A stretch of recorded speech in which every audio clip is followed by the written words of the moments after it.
Well, here we are. We are live at ETC, and I'm excited because today I have some of my favorite guests here, two of the Belles of Ball Ground here, actually the Princess and the Queen, and they brought the doc with them. So we've got the doc in the box that's going to be over here, the history buff who knows so much about our area, and we're going to have so much fun. You're going to love today's program. If you care about the areas that we serve and the history and the things that are happening, and if you know anything about Reinhardt College, you will certainly want to tune in today. So I hope you'll join us and stay with us the whole program. For you folks who have joined us on Facebook, I love the idea that we can share both of the things we do, but you do miss a little bit of stuff if you don't have our ETC services. So pick up the phone and call and make sure you bundle and you take care of everything you need ETC can provide for you. Well, one of the things I always take care of are birthdays, but today I want to start with a prayer request because my partner in crime, Miss Regina Camp, had a little accident and came up with some broken bones. So I want you to say a prayer for Miss Regina, a speedy, speedy recovery, and that everything heals well. I will just tell you, and I know from experience, when we get old and we fall, it's not quite as easy as it used to be. So Miss Regina, I love you, and I hope you are healing well. And if you need anything, pick up the phone and call. I can guarantee you thousands of people are taking food to her house, so she could probably feed the hungry and the homeless because everybody's saying, what can we do to help you? We love you. We hope that you will recover quickly, and we hope that you will mend. I will tell you, 15 months into my recovery, it ain't no fun, sugar baby. I love you, and I hope that everything turns out great. Also, prayer request for a very, very special family down in Ball Ground. Ken Ingram had his liver transplant yesterday. Please say a prayer. He is in ICU. We want to make sure that this liver loves his body and that everything works well and that he just comes out fantastic, heals, and no rejection, and everything's going to be great for he and his family. So please say a prayer for them. Now to birthdays. This starts today with a very, very special young lady, Miss Katie Jordan. I'm about to sell she and Lee a house this week, and this has been so much fun for me. She is such a delight. She looks a whole lot like her grandma Betty Jordan, and we adored Aunt Betty. So Katie, happy birthday to you. To Richard Reese, happy birthday. And to beautiful Paula Adams, happy birthday to you. To Daniel Ballou, to Donna Torres, to Megan Collins, to Jewel Maddox, to Roy MacArthur, to Todd Payne, and to Mark Dobler, Matt Dobler's brother. Happy birthday to each and every one of you. I hope you have a very special day. Now, my idea of a special day is to go to the Dairy Queen and have a Sherry Martin Blizzard along with a foot-long suicide hot dog because there's just something about that combination. It is awesome. If you are thinking about Valentine's Day and something that you could give your true love, why not buy something that your family can have for dessert? You can stop by the Dairy Queen and pick up one of the ice cream cakes. I'm going to challenge them to make a Sherry Martin Blizzard cake because I need one for a birthday. And I thought, I think that would be pretty cool to put that combination because the combination of taste is just fantastic. And if you're in Jasper and you don't know about the Dairy Queen, they are located right over there at the intersection of 515 and 53, easy to find. Just follow the crowd. You can follow the crowd and you can also leave there very happy because that hot dog with mustard, ketchup, and slaw and chili and onions, and then that Blizzard. So be sure and check them out. We're going to be shooting a commercial there tomorrow. Good folks employing a lot of people in our community. And that's what it's all about. The jobs are coming back in our community. And the jobs are coming back because people are feeling better and they're spending more. So we know that spring is going to be absolutely amazing. We are seeing so many things happen, and it's such a privilege to see those sold signs on these homes. It's such a privilege to know that people have chosen to locate in the areas that we serve, from Ball Ground to Turtletown, Tennessee. All right, I have a lady who, I have no idea who she is, but she says, God is love, 1 John 4:8, and this is Happy Valentine's Day in Christian love, a faithful viewer. And she always sends me the sweetest messages. And today, I wish I had gotten it a little bit earlier. I would have blown it up so I could read the words because they're smaller than my eyes can handle. But I am going to read a poem in a little bit. The words there are a little bit bigger. these little glasses that come from the cheap store, they don't quite do it yet. So maybe I better go back to prescription glasses, but we're going to share that with you. But thank you very much for this. It is nice to know that we do make a difference and that we do matter. And thank you for sharing this. And every single occasion, she sends me something really, really cool. So thank you so much. All right, we're going to take a commercial break, and I want to share some music with you. You know, I think of all the powerful songs in the world, and I'm going to say one word about the Grammys. Yuck, yuck. Didn't watch it, don't want to watch it, don't care anything about the Hollywood scene, don't care anything about that junk. But if Carrie Underwood had been standing there singing How Great Thou Art, now I would have watched it, because that is a powerful, powerful song. Well, the Bells and I happen to be very close friends to one of the youngest Bells. Actually, she's the baby Belle. She has a beautiful singing voice, and I shared it with y'all a couple of weeks ago, and it was very interesting because Vicki said, you know, since her husband passed away, nobody plays her music because he always had it in her car, and she had forgotten that she even had this, but I've been able to share it with y'all. I want you to sit back now and enjoy How Great Thou Art. Vicki has an amazing soprano voice and was not encouraged by someone early in her life, but then later her husband said, honey, you're so talented, why don't you go for it, why don't you try to do that? And I think today that's kind of our message. If you have a talent, if you are really good at something, pursue it. Don't let anybody hold you down. Don't let anybody tell you that you can't. And so today, to our buddy Vicki, we're going to send this out to everybody who ever needs to hear a very, very inspirational song, because if this one doesn't do it for you, you need to call Roper Funeral Home because something's wrong with you. All right, we're going to take a break. You sit back and enjoy the music. When we come back, the Bells and the Doc will be in the house, and we're going to be talking history. We're going to be talking history with a very, very smart gentleman. I bet he's got more degrees than Carter's has got little liver pills. We'll be back in just a few minutes.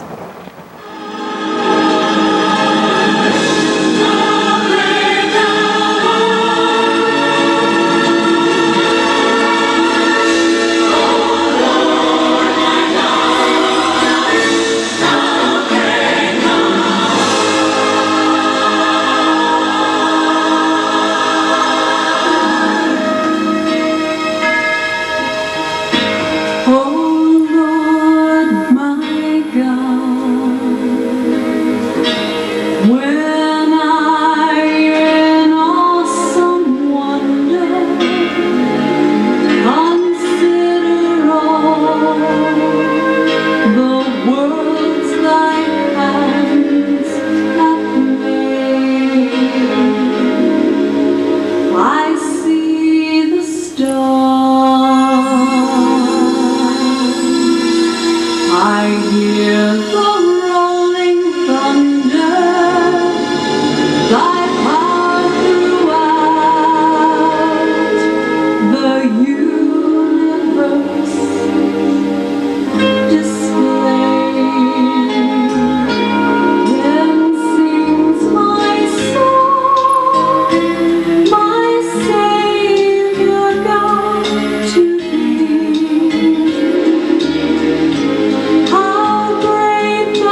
I've been so happy, dancing, swinging, laughing at me, smile on my face.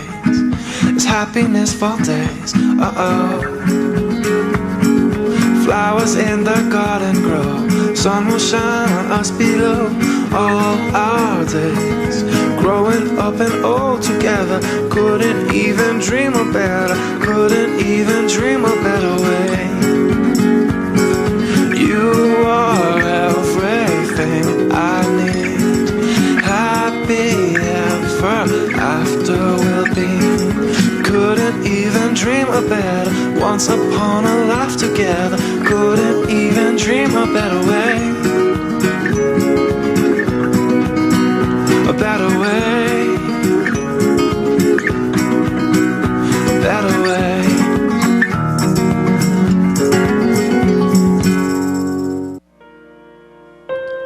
Fountain Roofing has been providing excellent service for 35 years. Let Lonnie assist you in choosing the roof perfect for your home and your budget. Commercial or residential, he can handle it all. Fountain Roofing continues to provide quality workmanship and will provide references upon request. At Fountain Roofing, we've got you covered. Call Lonnie at 706-692-6997. That's 706-692-6997. Since 1962, Gilmer Towing has been serving the North Georgia area and would like to say thanks to all of our customers. For over 48 years, Gilmer Towing has carried on a family tradition with an experienced and friendly staff that offers 24-hour damage-free towing, unlocks, and four-wheel drive recovery. So when you're stuck in a ditch, tires flat, or car won't start, give us a call. Local or long hauls, big or small, Gilmer Towing will get them all. Give us a call today at 706-636-4TOW. In today's changing world, some things should never change. Time-honored compassionate services are what families have come to know with Roper Funeral Home. Our professional and courteous staff offers traditional services, cremations, as well as advanced funeral planning, which relieves the burden from those we love. Hello, I'm Kevin Roper. If you have any questions about the services we provide, we invite you to give us a call, stop by, or better yet, ask a family who has used our services. We've had Alpha Insurance since our first daughter. And when we had quadruplets, we really needed Alpha. Now we need our own insurance with great rates, fast claim service, and a local agent we know. And we want a company our kids and grandkids can trust. Call Alpha. For the best agents in the business, call Ed Stepp in Blue Ridge. Georgia Medical Treatment Center in Canton specializes in low-level pain management. We provide a holistic approach to treatment, managing knee, back, and joint pain along with migraines, allergies, and medical weight loss through holistic and alternative approaches rather than pharmaceutical treatments. By offering multiple specialties under one roof, including chiropractic care and neuropathy injection treatment, we create the continuity of care that assures positive patient outcomes. So take the first step to a life free of pain. Give us a call or go online today to georgiamtc.com. All right, here we go. We are now welcoming the Bells of Ball Ground, Miss Queen Bell, Miss Paula, Miss Princess Bell, Miss Jenny, and Miss Jenny, introduce your guest. Well, this is Dr. Kitchens, Joe Kitchens from Reinhardt College, and he is the director of the, what is it called? Funk Heritage Center. Funk Heritage Center.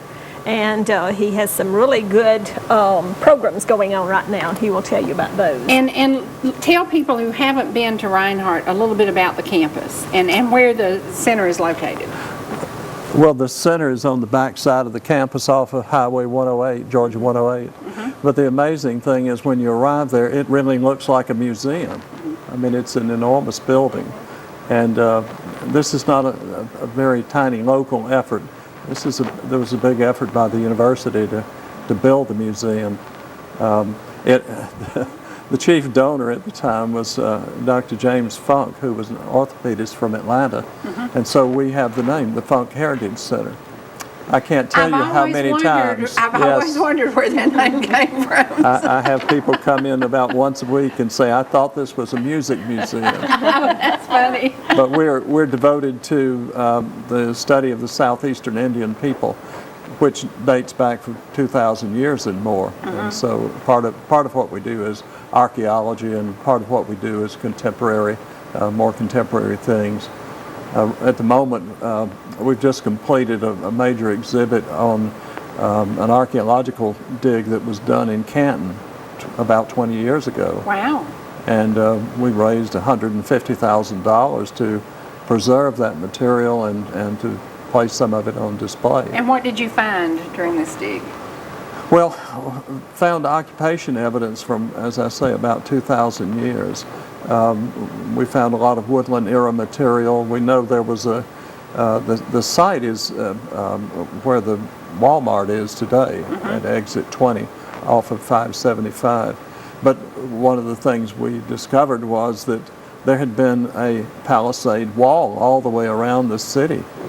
At one time this was an important center. And in the Mississippian period, which is when DeSoto and the explorers come, that's more or less the time the Mississippian period is coming to an end. But this site was related to the Mound City at Cartersville. Wow. So it's a great story. And so we also found a great many things that have to do with 19th century history. The Cherokee, in the way that we know them, are latecomers to this area. They're believed to have originated in coastal Virginia and migrated across into Tennessee. They had villages in upstate South Carolina and North Carolina, and we have a remnant of that today in the eastern band of Cherokee at Cherokee, North Carolina. But people come to me all the time with arrowheads and say, is this a Cherokee arrowhead? And the answer, 99% true, is no. Because they weren't living here then. Yeah, out of these, some were Georgia and some were Tennessee. Could you tell by looking at them? Not whether they were Cherokee or not, because there are certain conventions about how you make arrowheads in different blocks of time. You know, it's interesting because were these used, was an arrowhead used as a killing point? Is that what it was for? Was it protection, or what was it for? No, most of what we call arrowheads are actually the points that went on the darts that were used on spear throwers. Very ancient. Because like that one is so very sharp, it looks like that would be dangerous. It is dangerous. It's for killing game. Yeah, basically. like a bird or something like that. And when agriculture becomes important, the bow and arrow is developed growing out of that spear thrower device, which is called an atlatl. Well, it's interesting to me. I'm terrified of messing with these things because I don't want to mess them up. They're probably fire hardened, and if you drop one, it'll break all to pieces. Yeah. Very much like glass. Yeah, and it's interesting to me because my daughter had glued it on something, and her husband almost had a fit because she did that. Well, but you can take that off. We got to get that off. We got to get that back. Got her in deep trouble. But out of all of them, I love that. The look of that. That looks like Georgia clay, doesn't it? Yeah. Just the color. And it's translucent. Yeah, too. I just love that one. That was my favorite out of. I had a bunch to choose from. It's like we have a culture here of mining marble, because marble is used in carving because it has a crystalline shape that's predictable. It breaks in a certain way. Well, Native Americans chose stones that would break in a predictable way to make their arrowheads or their spear points. If it didn't break in a predictable way, you'd drive yourself crazy trying to make something out of it. Sure. Now, on the dig that y'all did at the Walmart site, was there pottery? Did you find pottery? Yes, and we found Cherokee pottery, the stamped, rimmed type vessels that we have pointed out to us all the time as being that. But the fascinating thing is the Cherokee are living very much as Europeans live by that point in time. They're living in log cabins. With China. And we found China. We found metal forks and knives. We found axes. We found, one of the most interesting things was pre-Cherokee, but it was two small pot-looking things that had bean-like things, size things in them. They were also clay. And these were all found intact, so it's a rattle. We actually found probably a baby rattle, but we don't know whether it was a musical instrument or not. So here's this rich cache of material that we know is from a Cherokee village, and yet it's interchangeable with the things that Europeans were using. Our next stage is to tell the story of the historic Cherokee and their removal, which happens in 1838. This is, to me, a fascinating perspective. I hope I don't bore you guys to death with this. No, I love it. And if y'all don't love it, you'll just have to learn to. I'd like for people to come to the museum. Do you have some photographs? No, because I never got an email from you. I never got the email, and I know you tried to send it. And well, it didn't come. Let me tell you one thing that will help me a great deal. We're open every day. Oh, great. 7 days a week? Well, we're closed on Mondays, as most museums are, but we're open on the weekend. And I think people ride by and see most of the students gone from the university on the weekend. They think, gee, the museum's not open, but we're open all the time, just like any other regular business. We do a lot of special programs. I need to mention that while I have a chance. Like for the school kids to come? Well, yes. Every spring we have a series of programs called Pioneer Days. Usually we attract about 2,000 local school children to that. And in the fall we have a reenactment involving professional reenactors.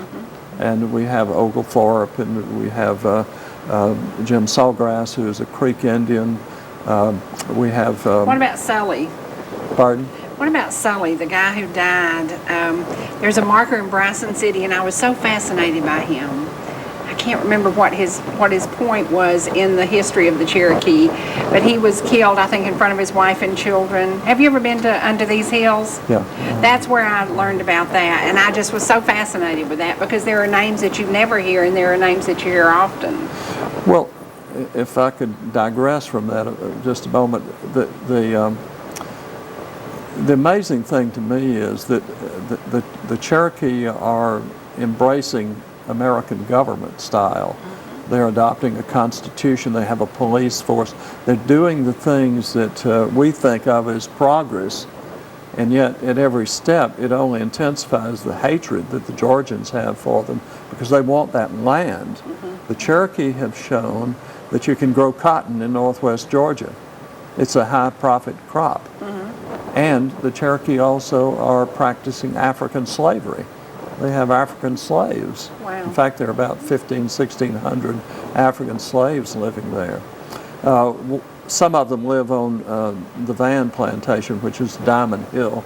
That's just, such a beautiful just up place, above us. isn't it? There's we have a speaker coming next week on Tuesday at 2 o'clock, part of our Georgia History series. Every February we do this in conjunction with the Georgia Historical Society. But next week's program is on Elias Boudinot and the Cherokee newspaper, which is a great story too. Boudinot is a fascinating character. He goes to school in New England. That's a long way from here. Yes, It's a long way from here. Many of these elites among the Cherokee have the money to send their children to private school in New England. And this makes them even more distant from the typical Cherokee. What we expect the typical Cherokee to be, There are these elites and they're ordinary Cherokee, and we hope to get more into the story of the everyday lives of the Cherokee people on the eve of removal. How many people now were removed? How many? About 8,500 from Georgia. And how many died on the way? Well, the estimates vary from a fourth or so upward. Interestingly, the Cherokee records themselves don't necessarily substantiate that. They kept a careful record of who died along the trail. So I don't know whether these figures have gotten conflated with other studies that have been done, but the tradition is about a fourth. Keep in mind that many of the people who are removed and traveling in these wagon trains that are going to the West, that they're elderly people. How would they survive a long trip? I don't like to go to Atlanta. Me and you both. You and I are going to stop in Canton, aren't we? We're not going any further than Canton. Well, I grew up in Atlanta, actually. I did too, but I was smart enough to leave. And Dr. Kitchens, I believe quite a few of them escaped too, didn't they? Well, some did, and another variation on this theme is many Indian women who were married to European white men stayed because that's right. they were no longer part of the clan system. They were no longer the heirs of their grandmother's traditions. They were living in isolated white homesteads. We forget, though, that many of these Indian men were married to white women. And because we have this strong racist tradition in Georgia, we don't think about that. But many of those people moved to Oklahoma. I'm still looking for the right study that will inform me about what the percentages were. But many of the white women moved there. They often they would meet a girl in school when they were being trained, or they would meet a missionary's child who was growing up with them, and they would marry them. So I've been reading most recently about the Baptists who were very active as were the Presbyterians in Georgia, in bringing Christianity to the Cherokee. That according to many accounts, that during the removal, it's like a religious revival. They're singing Christian hymns, they're having sermons. I'm about to cry. Because, thinking about it. This is, no wonder they identify with the Jewish traditions in Christianity, because we think about the Jewish expulsion. We took it from them. Egypt. Shame on us. But it's interesting when you said that they did marry either a white male or female and blended and mixed families, because Freddie's grandmother was Cherokee, and his you can tell by looking at them. They have the dark, beautiful skin, and you don't think about that being racist, because that to me isn't racist. It isn't at all. I have brown eyes too. Yes, by the way. But it's interesting because we didn't think about that as mixing cultures, and now it's a big deal. Another thing we forget about is the Creeks are the majority people in Georgia. The Creek Indians, and prior to the more or less shifting their government out of Tennessee into Georgia, the Cherokees are moving into northwest Georgia, which for the most part the Creeks have abandoned. They've chosen to concentrate around Columbus, Georgia, for reasons of trade, but also to get away from the diseases that white people brought. The Cherokee population has fluctuated tremendously. In 1709, the British did a survey of the Cherokee population. There were only 9,000 Cherokee. Wow. That's amazing. That means all the DNA in the world that's spread directly through Cherokee families starts with 9,000 people. And it's not all that surprising that we always think people of another race all look the same. It's just part of our acculturation, and if you can call it that. But we often do think Native Americans look alike, but in fact, these are familial relationships that cause that. And if you look outside that to, say, the Kiowa, the Apache, or so on, they will tend to look alike to other Indians because they pick up on that similarity. So anyway, we want to.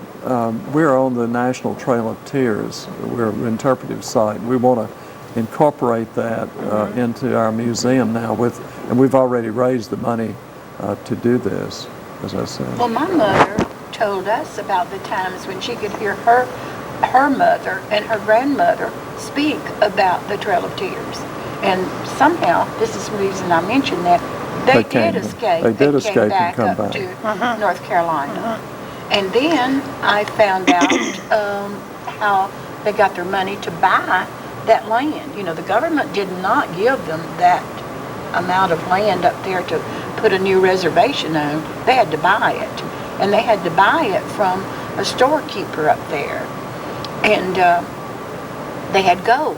When they found gold in these here hills, There's gold in our hills. they were smart. They took gold out as well. And when they had to leave, they hid it. And this book tells about I want to read this poem now if I can. And y'all don't laugh. I'm wearing my dime store glasses. Just deal with it. Suck it up. Okay. All right. This is a poem from the book Cry of the Eagle that my late father-in-law, Forrest Wade, wrote. And this is about Chief Sawney. At the foot of Sawney Mountain lived a Cherokee clan until along came the white man who wanted their land. The white man was greedy. He lusted for gold. He lied and he cheated and deceitfully stole. The law of the white men did rule one day that the Indians be gathered and carried away. Then came the removal no powers could sway. Chief Sawney called a council for his tribe could not stay. His people gathered round him, this old chief so wise. Our nation has fallen by the white man's lies. Go on with the soldiers, be removed with the rest. I am too old and feeble for the long journey west. The red hills were calling, and too old to go, all withered and feeble, his footsteps were slow. He asked of his people for one last request, seal me up in Sawney Mountain forever to rest. Take me on Sawney Mountain, far back in a cave, roll a stone o'er the entrance, that will be my grave. Heads bowed low in sadness, hearts heavy with grief, far back in Sawney Mountain they led the old chief. All the wealth he had gathered in the days gone by, they placed in the cavern and then left him to die. Many years have gone by and the legend's still told, and the white man's still searching for Chief Sawney's gold. On top of Sawney Mountain, where the eagle flew high, far back in a tunnel, Chief Sawney did die. High up on the mountain, far back in a cave, lies a great Indian warrior so loved by his braves. And this was written, my father-in-law had zero education, I mean 5th grade. He just did not, he wasn't a schoolboy, but he loved the history of the Cherokee, and he spent so much time. His mama would much rather him have been in a classroom. He was out in the classroom of life walking the hills and learning. And I think that's something. Do you have people who come into your museum who have Cherokee blood and they just want to see what's available to them to learn more about their ancestry? Well, I do. And my advice is this. You can get a DNA test and tell whether you have Native American ancestry. Many families, particularly in our area, and if you were in further in West Georgia, Columbus area, or Augusta, you'd have the same tradition. It's not just up here. Their tradition is with the Creeks, and intermarriage with the Creeks. And many of the early founders of Georgia, I mean the early governors, claimed relationships like that. And almost every little town up here has a story like the one you just read. So my question is, why has no one tried to collect those stories and see what the commonalities are and how much truth there is in this? I mean, why not? Why not? And the answer I think is, who is the Cherokee? The answer to that is a legal one. It's a legal question. According to tradition, the child of an Indian woman is a Cherokee. You can't be a Cherokee if your mother's not Cherokee, because you're not part of a clan system if your mother wasn't Cherokee. But then that chain's broken with intermarriage and the removal. But what about those who are left behind? Well, I don't think it's fair for me to say that the Cherokee don't have any interest in this, but they have, since the 1970s, been identified as a separate political entity in Oklahoma. There is no Cherokee Nation in Georgia. There's no reservation. and people are confused about this. I think we all want to believe that we have a unique cultural identity. That we're all resulted from a Cherokee princess. That's right. Well, Of course. well, there are no Cherokee princesses. Let me ask you something. If Cherokee you are a did very democratic society. if you did the DNA, would it show whether you were Native No. American or would it show whether you were Creek or Cherokee? It would show you were Native American, Okay. which is East Asian. I mean, that's where our come from. Another thing you might find is that you have Jewish blood in you. Yes. Because among the conquistadors who came to the New World, there were many Jews who'd been disfranchised in Spain. They'd lost their holdings and their titles, and they were given the choice of becoming Catholic or leaving Spain. That's how so many of them ended up in Eastern Europe. So you would find that strain working through Native people as well. That's interesting. I just love spending time with him. We just need to spend a week. That's a fun piece of information, though, isn't See, it? my it's grandfather really is interesting. German Jewish heritage. My grandmother is Spain, not Spanish Mexican or Spanish South American, Spanish Spain. So I've always, no, French. She's French. No, she's French.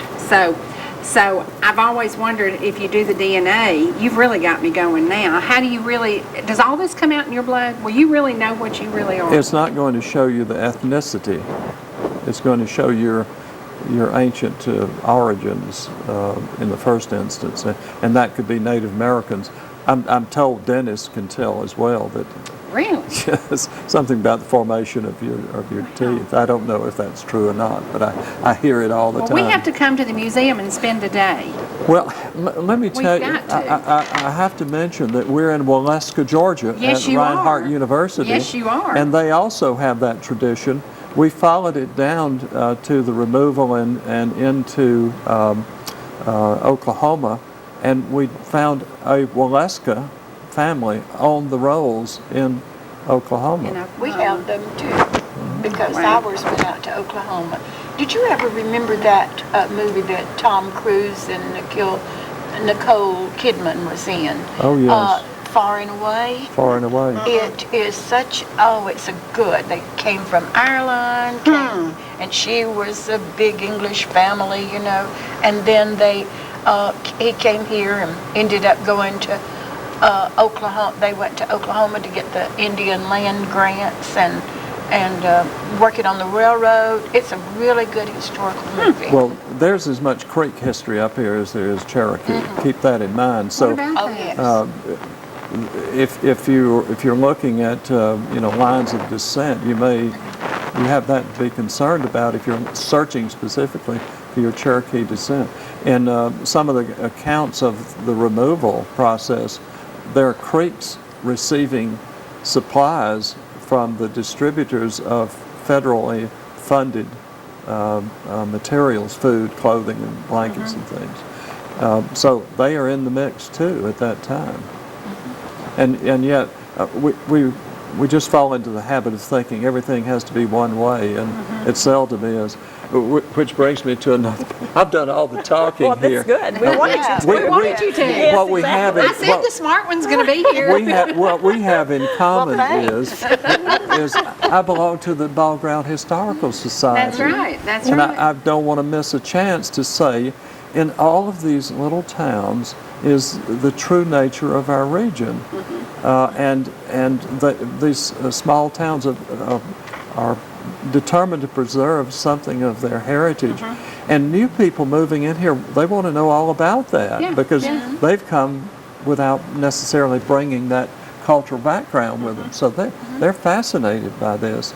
We're surrounded by gated communities of people who are looking for an opportunity for friendship and family and to learn. And so we're in a great position to do it. And we have this in the Ball Ground Historical Society. We have people who are not from there, here, I should say. I want to challenge you. Walk downtown Ball Ground one Saturday and listen to the different accents of people who are in Ball Ground now. And you say, Are you visiting? No, I live here. Seriously? You don't sound like you live here. So a lot of people have chosen Ball Ground who are from Connecticut or Rhode Island or New York City or Kansas. I mean, we have a huge culture of different people now in Ball Ground. So Yes.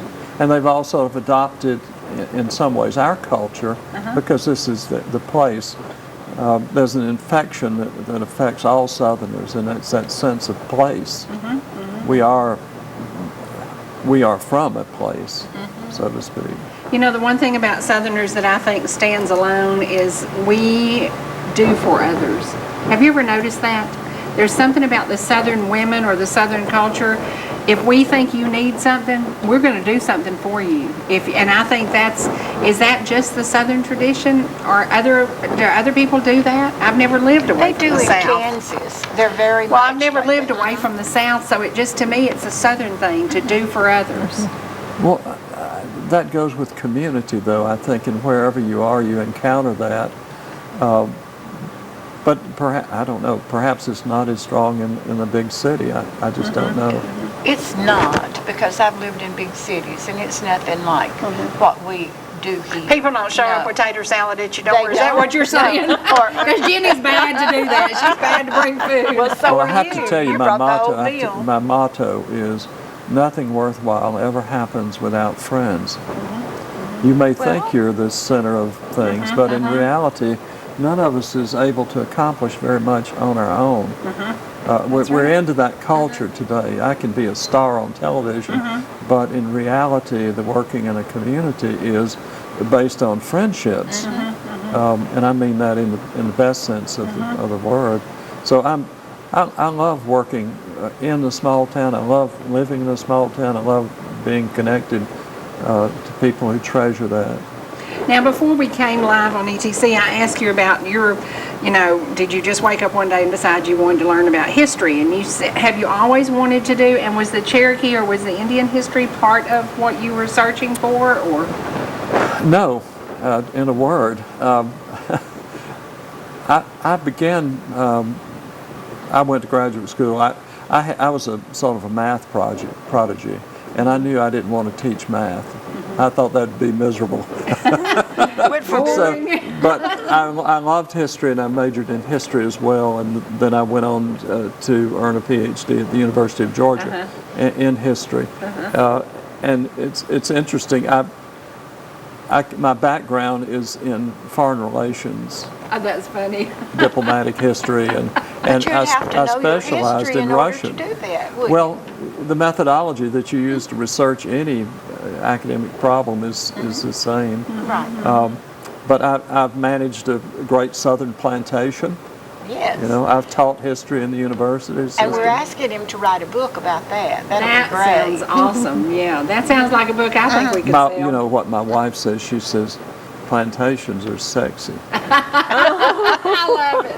And I mean, because they connect to our romantic senses. I think. Well, you look back at Gone with the Wind and the plantation And Downton Abbey. I mean, Yeah, that is cool. Well, I'll tell you something that's history around here. If we don't do a commercial, we don't get paid. So we're about to do a commercial break, and we'll be back in just a couple of minutes. With speeds up to 150 meg, ETC and Ignite delivers more shopping, more music, more learning, more streaming, more speed to power smartphones, movies, and streaming video, more speed for more devices in your home, and more room in your budget with ETC's low pricing and bundled discounts. Get the fastest internet around with Ignite's new 150 meg. More speed, more savings. Call ETC today. Proverbs 4:26 states, "Ponder the path of your feet, then all your ways will be sure." Too often, investors are looking for instant gratification or some secret formula for success. The prudent, however, have pondered the path of their money, invested with a vision, and based upon a plan that drives the selection of their investments. We believe the prudent approach is to have a strategy and patiently work towards your goals. Give us the opportunity to compete for your business, because at Kuiper Wealth Management, the wisdom is in the planning. I'm Lauren Smith, University of Georgia. Today we have John Davis, former Georgia Tech All-American, Frank Ross, captain of the Bulldogs' 1980 National Championship team in a Subway showdown. Subway. How many Subways does that Singleton own? He just up at number 17. He started in my hometown of LJ. Yeah, but he graduated from University of Georgia. Hey guys, who's hungry? It looks like Subway and Singleton Food Services Incorporated, the winner again. Subway. Chevy runs deep in Canton at Bill Holt Chevrolet. Deeper selection, deeper discounts, and we're letting everybody know it. Not just Chevy buyers in Atlanta. Chevy buyers in Blairsville, Blue Ridge, Jasper, and LJ. If you're out there, we're right here with one huge selection at Truck HQ. Always get our lowest prices and friendliest service. Online, BillHoltGM.com. 'Cause when you're talking trucks, you're talking Truck HQ. At Blue Ridge Dermatology, we believe your skin is vital to your health. That's why each of our providers gives personalized treatment recommendations. Let Dr. Mills do a thorough exam. He specializes in all skin conditions. Jamie Savageau is our nurse practitioner who specializes in skin disease. And our physician's assistant, Patrick Martin, is a certified injector for facial rejuvenation. Our certified laser technician, Donna Atosco, performs laser procedures with the latest gold standard equipment. Susan Newton is our medical esthetician. She specializes in chemical peels and skin tightening. Let one of the staff at Blue Ridge Dermatology help you look and feel your best. When Mike leaves town, it's a little scary. You never know who might be outside. But we feel safer inside knowing our home is being monitored by a local company. I can check our alarm from just about anywhere. So when we get home, I know it's safe. Get peace of mind for your family with a local company. Switch your current security monitoring to ETC Security and get 6 months monitoring free. Call ETC Security now or visit etcsecurity.com to learn more. Whether you're swimming in the sea or splashing in the pool, making a masterpiece, or just making memories, writing a great American novel, or writing your term paper that's due tomorrow. Whatever you do in life, Farmers is here to protect it. For all your insurance needs, call Donald Curtis in Blue Ridge. All right, we're back, and I am loving. I love the areas that we serve, number one, but I love the history of them. And Jenny, can you talk a little bit about the history of the Cherokee and how Ball Ground got its name? Oh, it got its name from the, well, it had always been playing where they played ball. We always learned at school that it was where the Indians played ball. But in the 8th grade, our principal, Marion Thompson, let us know that there was also a battle, famous battle there. And it was the Battle of Taliwa that happened in 1755. And that's when the Cherokees played the Creeks, and the Cherokees won, and the Creeks had to secede to below the Chattahoochee, and life went on. So that's how we got our name. Of course, ball playing continued on. That is so interesting. And when we think about the area where we all live, was part of probably a Cherokee reservation or village, or because all of us are within spitting distance just about. So, so you and think that about particular battle is described on a federal marker right on Main Street in Ball Ground. And it's very interesting to stop and read that. Also, that's the Georgia Historical Society project, putting those markers up. I'm on that commission, by the way. Yes, you are. I have no doubt. I have no doubt. Now, tell folks again, the speaker is going to be next Tuesday. Who is the speaker? Next week, George Lamplugh. Dr. Lamplugh is he's a specialist in early Georgia history, and he's going to be talking about the Cherokee Nation's newspaper and the Cherokee Phoenix and sort of the history of how it came to be. But it was a dual language newspaper. It was published in both Cherokee and English. The Cherokee were literate in their own language to something like 15 or 20%, which is better than the Georgians. I think I read somewhere that only 12% or 13% of Georgians were literate in the 1830s. And that number may have come down since then. I don't know. With social media. Don't get me started about social media. Now, if people want to come and they want to do a group tour, like the Historical Society from other towns want to come and visit, is there a number they can call to schedule? Oh, yeah. Okay. And do you have a website? I'm sure I should know it. So, oh yes, we I know the number. It's 770-720-5970. There you go. So. And if we have teachers, I know there's a Christian school here in LJ that I think this would be a great event for them to take some of the older kids and to learn, because we all know that we came from somewhere, and we know that we weren't the first people here. And what about these people who settled our land? And honestly, we did steal it from them. So it's part of history. Let me tell you one other thing, if I have a second. The STEM program in the public schools is focused on science and technology. And we have one of the very, very best tool collections in the whole country. I mean, it's a major importance. The Smithsonian wanted our tool collection. And you said no. Well, I wasn't there. I can't claim that, but I would have said it had I been there. I'm sorry, but I can't do that. So it's bringing those tools to the native people that gives them the technology to develop their own culture in their own way. Wow. And that's what the Cherokee in Georgia is all about, is borrowing from white technology and governmental systems and so on to build a nation of their own. Now, in your village, you said you have a blacksmith, and what else?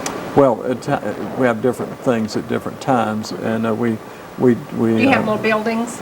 Oh yeah, oh yes. We have log cabins, a blacksmith shop, a corn crib, and we've got some lean-to shelters that we use in demonstrations. It's an interesting thing.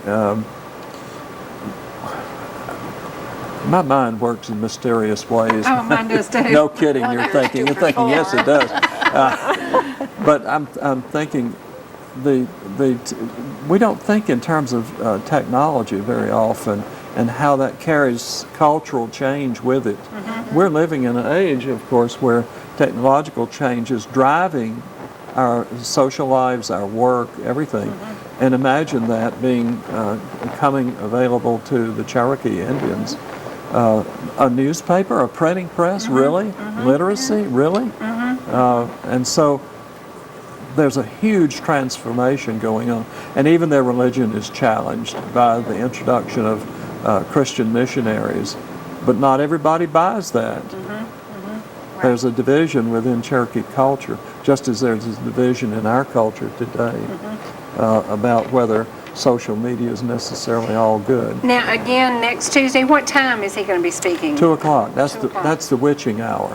That's 2 o'clock is the best time. Yes. We Now, try do to you schedule have to all call our ahead of time? Yes. Okay. You need for these you need to make a reservation for the talks, and also for group visitations and school visitations. Because we provide guides during the tour, we have to have a reservation. So they can pick up the phone and call and schedule that. And we've had people from every state in the union now. Wow, that's awesome. And like 25 foreign countries. Wow. I can't imagine somebody coming from France to our museum, but they do. We brought somebody from Germany. And you've been there 17 years doing what you truly love. This is a labor of love. It is. Is there retirement in your future ever? Yeah. When you're 99? No. I want there to be something left to live for. I'm with you. My wife is a little anxious on that score. Now, again, for people who don't know the area, if you travel 108 off 515 toward Waleska, it is just before you get to, is it 140? Highway 140, the intersection there at the college? You turn on and go north on 108, and it's about 300 yards. There you go. There you go. And make plans to do it again. Would you please give your phone number one more time? 770-720-5970. There you go. And we will re-air tonight's program. If you have kids that are interested in the Cherokee heritage, if you have kids who are interested in the Georgia history, because we are young. Yes, just a couple hundred years old. That's right. Yeah. We don't look a day over 80. Have me back and we'll talk about Georgia's history. That's what I would love to do. I was going to ask you, could you please come back? Because I'd love it's just to. not all about the Cherokee. But growing up between Atlanta and Orlando, I also learned about the Florida Indians. and about the Seminole and the things that were going on down there. So each area that we serve in the Southeast had different bands of Indians, and it's very interesting how our culture kind of came from what they did. Well, they're not so evenly divided up either, because, I mean, there's a lot of flow between these native people. And so our assumptions about, gee, they have a territory that's theirs, it's not always true. No. Well, next time you come, Georgia history, and don't forget the campus of Reinhardt. The name of your museum is. The museum has a university too, by the way. There you go. A wonderful liberal arts school with lots of music programs and business. One of the finest in the world. Yeah, great school. Yeah, it is. So don't forget Reinhardt College. We've got to get out of here because we have a lunch date, I understand. We have a lunch date with some vegetables and a piece of fried chicken. Is that about right? That's right. We're going to leave you now where rivers, mountains, and good friends meet. You know, we come to you from ETC right here in downtown Ellijay, Georgia. There's so many history around every single area that we serve. Get out and become a part of learning just a little bit about just where you happen to land. I have a saying, if your heart's in these mountains, your home should be too. I'd love to sell you a house. Pick up the phone and call me. Whoa, talk about a commercial. Winter, hot to spring, you got me looking on the bright side of life. Got me cooking with the right kind of spice. You turn a raindrop into a rainbow. You make my heart stop. Honey, it sure shows like the flowers in the breeze. Like